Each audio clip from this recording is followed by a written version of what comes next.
ダービーだ。久しぶりに強い三冠馬が見れそうでワクワクしてます。その2冠目となる日本ダービーですね。東京芝 2400m はコース代わりですね。めちゃくちゃ内先行有利になると思います。位置取りかなり重要ですね。ただまあ皐月賞もめちゃくちゃ内先行有利で、あんなに不利受けて勝ってるんで、力はちょっと歴然だと思います。大馬さんがこんなんとかさんが。じゃあ行ってみましょう。はい、アルジャンナ3点ですね。毎日杯2着、振りありです。如月荘3着。で、トースポ杯2着。これは 0.8 秒コントレイルに離されてます。はい、コントレイルとはちょっともう力の差が歴然ですが、まあまあ全部強いレース内容なので、そこそこ強いんじゃないでしょうか。次です。ウィン・カーネリアン。はい、3点です。これは短期ですね。多分楽短期。皐月賞はめちゃくちゃ恵まれて4着ですけど、同じようにめちゃくちゃ恵まれた新馬戦でワーキアに 0.4 差離されたり、不要ステークスでオーソリティに 0.4 差離されたり、今回ももちろんめちゃくちゃ恵まれる確率十分なので買っとかなきゃいけない一頭だとは思いますが、力は全く通用しないと思ってます。では次です。ガロアクリーク。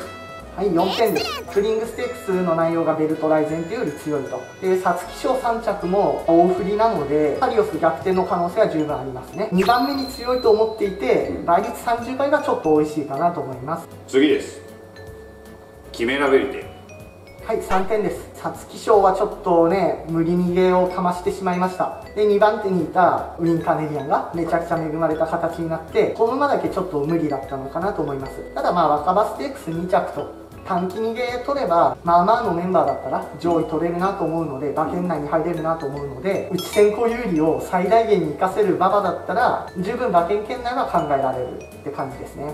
ただこの馬あれですよね、出れないかもしれないんですよね。そうですね、除外の1番手にいます。ダービーさすがに回避する馬いないと思うので、決められてちょっと出れない可能性が高いと。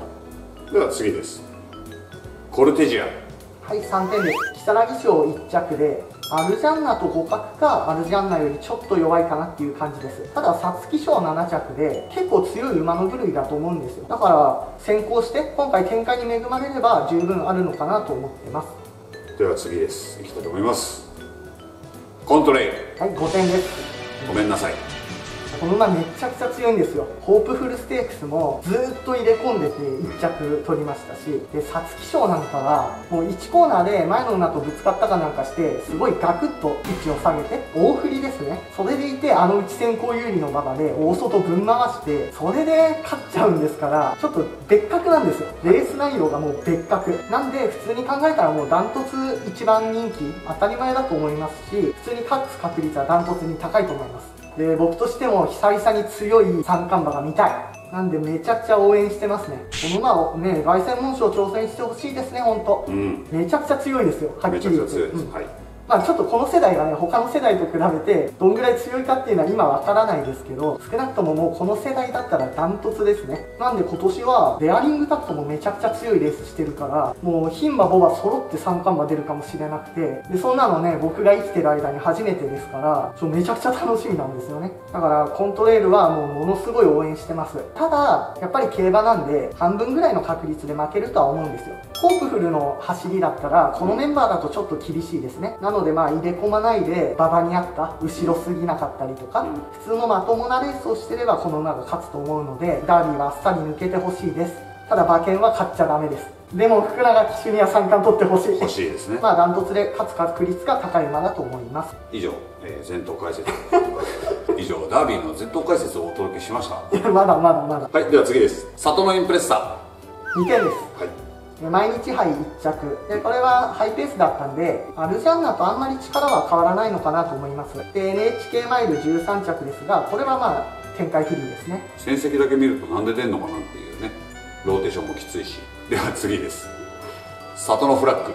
はい、4点です。弥生賞の内容が明らかにワーキアとかオーソリティ、ブラックホール、そこら辺より強いですね。でまあ皐月賞も十分強いレース内容だったんで、コントレールが強すぎただけでコントレール抜いたら強い方だと思ってます。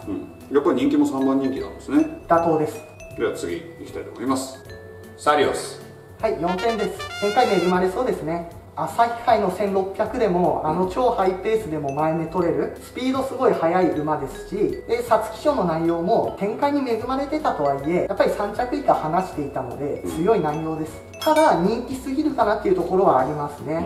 レース内容的にはガロアクリークより弱いかなぐらいのレベルでしたし、サウジアラビアロイヤルカップなんかはクラバッシュドールと互角かちょっと弱いぐらいの内容、強い馬の中では一番展開に恵まれそうではあるんですが、そこまで絶対視はできないかなと。まあ2強っていう感じではないね。ということで次です。ダーリントンホール。はい、3点です。皐月賞の内容いいんですよね。まあまあ展開不利で6着取っていて、この馬結構前行く馬なんで、共同通信杯とかは前に行ってビターエンダーと互角のレースと。ビターエンダーはまあそんな強くないですけど、このメンバーで前に行って皐月賞6着ぐらい取れる力があれば、展開次第では全然馬券圏内入ってくるので、回収率予想の軸にしようかすごい悩んでます。まあコントレール以外は全部団子だと思っているんで、その中で展開に恵まれる馬がどの馬かっていうのを回収率重視予想では考えようと思ってます。次です。ディープポンド。はい、2点です。京都新聞杯1着ですね。この馬は皐月賞恵まれて10着なので力は全く通用しないと思ってます。アザレア賞の2着とかもフライライクバードっていう青葉賞8着の馬より弱いですし、それだったらマン・オブ・スピリットの方がまだいいかなって思います。次です。ビターエンダー。はい、3点です。プリンシパルステークス恵まれての1着でオタジェよりレース内容は悪かったです。で共同通信杯2着、展開はダーリントンホールよりはちょっと恵まれていた感じなのでダーリントンホールの方が上ってみていいんですが、ほぼほぼ力は変わらないよと。だから今回展開に恵まれればビターエンダーは結構逃げの方だと思うんですよね。短期2番手とかな気がするんで、展開的には買っといた方がいい馬です。次です。ブラックホール。はい、2点です。皐月賞振りありの9着で内容悪くないです。弥生賞は4着で里のフラッグとかワーケアあたりよりも下だと思いますし、展開にも恵まれなそうなんで相当追い込み有利を予想しなければ買えない馬ですね。コントレールが早めに前ぶっ潰してで追い込み競馬になったとしてどこまでかっていう感じです。次です。マイ・ラプソディ。はい、2点です。京都2歳ステークス1着なんですが、まあメンバーが弱かったですね。で共同通信杯は展開不利にしろ 0.7 秒差の4着は弱いです。では次です。マン・オブ・スピリット。はい、3点です。京都新聞杯2着でディープボンドよりは強いんですが、ディープボンドがすごい弱いと思ってるんですよ僕は。まあまあフライライクバードとかより弱いしね。これが青葉賞8着って考えるとちょっと京都新聞杯組は通用しないかなって思ってしまいます。次、レクセランス。はい、3点です。お、これ高いね。この馬皐月賞11着で展開的にそんな恵まれたわけではないのでディープボンドとかよりは全然買えますね。なのでディープボンドが京都新聞杯重賞勝ったからっていうのもあるけど、これが71倍でレクセランスが200倍超え、これだったら全然レクセランス買った方がいいっていうのと、スミレステークスの1着とか見ても戦った馬がアリストテレス、エカテリンブルク、アメリカンシードとこれよりもレース内容強いので、エカテリンブルクなんかはベルト大前提とそんなに力差がない馬なので、ここら辺より強いレース内容してるってことは力は上だと思うんですね。展開がどんな感じになるかすごい天皇そういう馬なんで、人気に比べたら全然実力はあるよっていう感じの馬です。次です。ワーケはい、3点です。弥生賞2着で里のフラッグよりは弱いけどオーソリティよりは強いっていう感じですね。まあまあ人気してることを考えてもそんな重い評価は打たなくていいかなって感じです。次です。バルコス。はい、3点です。この青葉賞2着でレース内容オーソリティより上なので、それまでの内容セントポーリアとか見ててもあんま強くないなと思ってたんですが、一気に評価変わりました。皐月賞組以外で考えると前目も取れる馬ですし結構押せる馬です。ではおしまいになります。ベルトライゼンテ。はい、3点です。ホープフル2着が光りますね。ただまあずーっと入れ込んでたコントレイルに楽勝されているんでそこそこ強いし展開にも恵まれそうですが、そんなに買いたいっていう馬ではないですね。以上ですね、解説いただきましたけども、もうコントさんでしょうがない。まあ化け物ですね。この馬いつも不利やって楽勝する馬なんで、本当にもうただただ期待しましょう。競馬の歴史を変えてくれる馬と、もう本当に強いと思うし大好きだしめちゃくちゃ応援したい、金突っ込みたいけど馬券で勝っていきたいんだったら絶対勝っちゃいけない馬っていう感じです。もうダービー勝ってキク行かないで凱旋門行ってほしいね。本当そう、まさにその通り。日本でこんだけめちゃくちゃ強いレースしてたら、通用する気がしちゃいますね。だって中山フェスタもエルコンドルパサーも、こんな圧倒的に強いレースはしてなかったんで、ディープインパクト再来なんか記事ではディープインパクトの正統後継者って書いてありましたけど、他の馬かわいそうすぎるだろう。何頭いると思ってんの。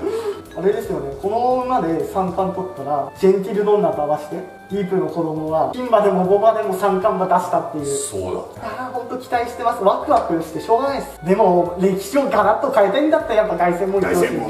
凱旋門行ってほしいな。3歳は軽いしね、凱旋門ね。軽い。だってコバだと 59.5、3歳だと40キロで出れるでしょ。